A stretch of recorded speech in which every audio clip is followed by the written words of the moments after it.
Proses naturalisasi Timnas Indonesia. PSSI mengonfirmasi penerimaan data Mauro Zijlstra. Lantas bagaimana dengan Kevin Dix? PSSI mengakui telah menerima data dari striker FC Volendam U21 Mauro Zijlstra. Namun PSSI masih mempelajari dan belum akan menaturalisasi. PSSI mengonfirmasi bahwa mereka telah menerima informasi mengenai striker FC Volendam U21 Mauro Zijlstra. Namun saat ini PSSI masih dalam proses kajian dan belum berencana untuk memproses naturalisasinya. Selain itu, PSSI juga terus mendorong naturalisasi untuk pemain lain, yaitu Kevin Dix. Pemain berusia 27 tahun ini adalah salah satu atlet keturunan yang berkualitas. Arya Sinulinga, anggota Exco PSSI, memberikan pernyataan terkait Kevin Dix. Ia menjelaskan bahwa sudah ada komunikasi, tetapi belum ada langkah untuk naturalisasi ke dalam Timnas Indonesia. Kevin Dix merupakan salah satu pemain keturunan yang memiliki prestasi gemilang. Dia pernah bermain untuk klub-klub seperti Vitesse, Fiorentina, Feyenoord, Empoli, dan FC Copenhagen. Pemain yang dilaporkan memiliki keturunan Ambon, Maluku ini juga telah meraih berbagai gelar juara, termasuk KNVB Cup. Dalam kompetisi Eropa, Kevin Dix memiliki pengalaman yang cukup baik, dengan total 17 penampilan di Liga Champions, 8 di kualifikasi Liga Champions, dan 12 di Europa League. PSSI telah menjalin komunikasi dengan Kevin Dix sejak beberapa waktu lalu, tepatnya pada akhir 2021 bersama Mes Hilgers. Namun hingga saat ini hanya Hilgers yang telah menyatakan kesediaannya untuk dinaturalisasi. Shin Tae-yong temukan 2 penyerang naturalisasi yang jadi solusi masalah lini depan Timnas Indonesia. Pelatih Tim Nasional Indonesia, Shin Tae-yong sampai saat ini masih belum puas dengan ketajaman lini depan skuad Garuda. Namun beredar kabar pria yang akrab disapa STY itu sudah menemukan solusi dari masalah lini depan itu dari 2 penyerang keturunan yang akan segera dinaturalisasi. Program naturalisasi masih menjadi andalan Timnas Indonesia untuk memperkuat skuad secara instan. Pemain keturunan terakhir yang berhasil dinaturalisasi adalah Calvin Verdon. Keputusan menaturalisasi fullback milik NEC Nijmegen itu pun dinilai berhasil. Sebab Verdon mampu memperlihatkan penampilan yang menjanjikan saat debut di laga Timnas Indonesia di kualifikasi Piala Dunia 2026 zona Asia. Kini tampaknya PSSI sudah cukup mengincar pemain belakang. Hal itu karena beredar kabar mereka tengah dalam proses menaturalisasi 2 pemain depan, yakni Ole Romenyi dan Mauro Zijlstra. Romenyi dan Zijlstra pun dianggap sebagai solusi dari masalah lini depan Timnas Indonesia yang masih kurang tajam. Jika itu benar, maka kehadiran mereka jelas dibutuhkan untuk membantu Timnas Indonesia. Lantas bagaimana proses naturalisasi Romenyi maupun Zijlstra? PSSI sejatinya belum membahas apa-apa terkait kedua pemain keturunan tersebut. Namun dalam satu momen Romenyi berbicara kepada supporter Timnas Indonesia bahwa saat ini semuanya berjalan ke arah yang baik. Netizen tanah air lantas menyimpulkan perkataan Romenyi itu sebagai tanda pemain FC Utrecht itu tengah dalam proses naturalisasi. Sementara dari sisi Zijlstra, ia mengaku masuk dalam daftar incaran PSSI. Namun sejauh ini PSSI belum bergerak mendekati Zijlstra untuk membahas program naturalisasi. Proses naturalisasi mesin gol Timnas Indonesia tinggal menunggu waktu. Shin Tae-yong semeringah sambut Ole Romenyi. Proses naturalisasi Ole Romenyi semakin terlihat nyata dengan berbagai indikasi yang bisa memuaskan dahaga Shin Tae-yong akan seorang mesin gol di Timnas Indonesia. Shin Tae-yong telah menantikan hadirnya seorang bomber di skuad Garuda sejak lama, lantaran posisi striker masih belum bisa dibilang aman hingga kini. Sang pelatih asal Korea Selatan bahkan mendatangkan seorang pelatih striker dari negeri asalnya, Yeom Ki-hun, pada Agustus 2024. Timnas Indonesia memerlukan kualitas yang lebih baik untuk putaran kualifikasi Piala Dunia zona Asia, dan striker adalah salah satu departemen yang mendesak untuk segera ditingkatkan. Sementara itu di Belanda ada seorang penyerang yang bermain untuk FC Utrecht di kasta tertinggi Eredivisie pada saat ini. Dialah Ole Romenyi yang sudah dikaitkan sejak lama dengan PSSI dan bahkan pernah mengaku berkomunikasi dengan Erick Thohir beberapa bulan lalu. Semenjak saat itu, sederet pertanda positif mengikuti Ole Romenyi seakan dirinya semakin dekat dengan Timnas Indonesia.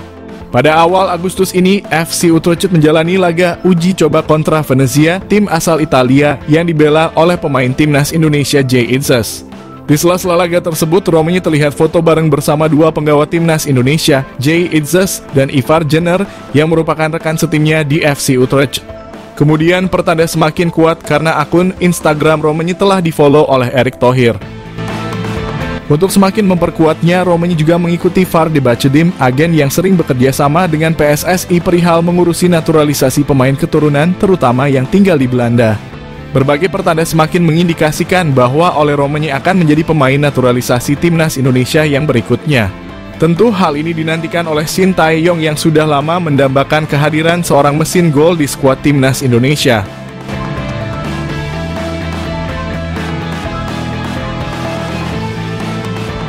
Respons Ole Romani dapat tawaran jadi pemain naturalisasi, tak menolak. Penyerang FC Utrecht Belanza Ole Romani ternyata sudah dilobi Ketua Umum PSSI Erick Thohir. Pemain 23 tahun itu digadang-gadang menjadi WNI lewat jalur pemain naturalisasi. Diketahui di Timnas Indonesia belum memiliki pemain diaspora untuk posisi striker.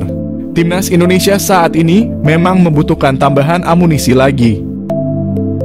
Terlebih mereka akan tampil di kualifikasi Piala Dunia 2026 putaran ketiga zona Asia.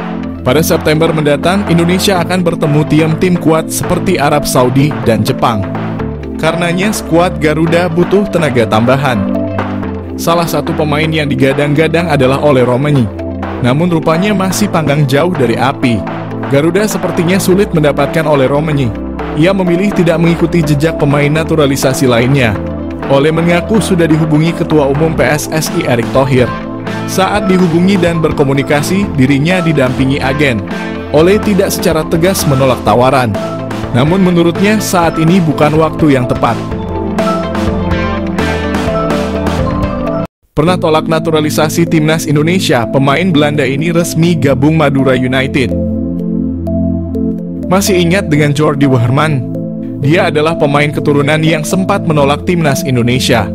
Jordi sempat didekati oleh PSSI atas rekomendasi pelatih timnas Indonesia, Shin Tae-yong, untuk menjalani proses naturalisasi guna membela timnas Indonesia. Tapi saat itu pemain yang pernah memperkuat Belanda U20 itu menolak dengan dalih ingin fokus ke kariernya dan klubnya terlebih dahulu. Kini, kabar mengejutkan datang. Alih-alih berkarier di Eropa, Jordi resmi bergabung dengan Madura United. Jordi Wehrman punya darah Indonesia dari ibunya. Walau di Feyenoord sejak kecil, dia datang ke Madura United untuk merasakan sengitnya bertarung di Liga 1 dan Asia. Jordi Wehrman pernah bermain bersama klub-klub top Eropa seperti Feyenoord, ADO Den Haag, dan tim papan atas Swiss FC Luzern. Jordi Wehrman mengawali kariernya sebagai pesepak bola di tanah kelahiran, yakni Hague, Belanda. Klub VVS VH menjadi klub pertama yang dijajal Jordi saat usianya masih 7 tahun. Kemudian, Jordi melanjutkan kariernya di Akademi Feyenoord. Hasilnya, ia berhasil naik kelas dari kelompok umur. Performa gembilangnya bahkan membuat Jordi dipinjamkan ke FC Dordrecht pada 2019 lalu agar dapat menambah jam terbang di level profesional. Selama berseragam Dordrecht, Jordi berhasil tampil sebanyak 24 kali dengan mencatatkan 1 gol dan 4 assist. Torehan tersebut tentu membuat Feyenoord meminjamkannya ke klub papan atas Swiss, FC Luzern, pada 2021 lalu. Ia berhasil menjadi pemain andalan hingga akhirnya dipermanenkan setelah menjalani 6 bulan masa pinjaman di Luzern. Pada 2022, Luzern pun meminjamkannya ke ADO Den Haag hingga 2023 lalu. Ia berhasil tampil apik dengan membukukan 2 gol dan 1 assist dari 21 penampilannya bersama ADO Den Haag. Namun masa peminjamannya di ADO Den Haag berakhir, FC Luzern memutuskan melepasnya sehingga Jordi Wehrman berstatus tanpa klub sejak Juli hingga Oktober 2023. Beruntung nasib Jordi diselamatkan oleh tim kasta kedua Kroasia, NK Vukovar 1991. Kini perjalanan Jordi sampai ke Indonesia dan resmi bergabung ke Madura United untuk Liga 1. Siapa Delano Ladan, penyerang jebolan Feyenoord yang bermimpi bela timnas Indonesia? Pemain keturunan Indonesia, Delano Ladan menunjukkan hasratnya yang kuat untuk membela timnas Indonesia. Ladan bahkan mengambil inisiatif dengan mengirim pesan langsung melalui Instagram kepada Ketua Umum PSSI, Erick Thohir. Isu mengenai minat Ladan untuk dinaturalisasi pertama kali mencuat melalui akun Instagram @footballindonesia. Meski begitu, respons Ladan masih simpang siur. Namun kini keinginannya untuk bermain bersama timnas Indonesia bukan hanya sebatas rumor. Pemain berusia 22 tahun ini telah menyatakan minatnya untuk dinaturalisasi yang dia sampaikan melalui pesan langsung kepada Erick Thohir. Ladan bahkan meminta Erick agar segera merespons pesan tersebut. Ladan memiliki akar kebangsaan Indonesia melalui keturunan dari kakeknya. Dia merupakan produk akademi klub elit Belanda, Feyenoord Rotterdam, dan telah bermain untuk beberapa klub lain di Belanda sebelum bergabung dengan TOP Os di Liga 2 Belanda. Meskipun bermain untuk klub yang berada di peringkat bawah klasemen, pemain yang berposisi sebagai penyerang itu telah mencetak 1 gol dalam 9 penampilannya bersama TOP Os. Selain berkompetisi secara teratur di level klub, Ladan juga memiliki pengalaman membela timnas Belanda dalam kelompok umur. Pemain berusia 23 tahun itu tercatat memulai karier sepak bolanya di Akademi Feyenoord pada 2006 hingga 2011 lalu. Ia menyeberang ke sejumlah tim seperti HA Glandia dan terakhir ADO Den Haag. Karier profesionalnya pun dimulai di ADO Den Haag, namun ia hanya 4 kali bermain di tim tersebut tanpa catatan gol. Ladan lantas dipinjamkan ke TOP Os lalu diangkut secara gratis oleh SC Cambuur. Di sana pemain kelahiran 9 Februari 2000 itu sempat mengemas 4 gol dan 2 assist dari 26 penampilan. Sayangnya Ladan dilepas setelah kontraknya berakhir. Ia kembali ke Feyenoord dan memperkuat tim U21 hingga direkrut lagi oleh TOP Os kali ini secara permanen.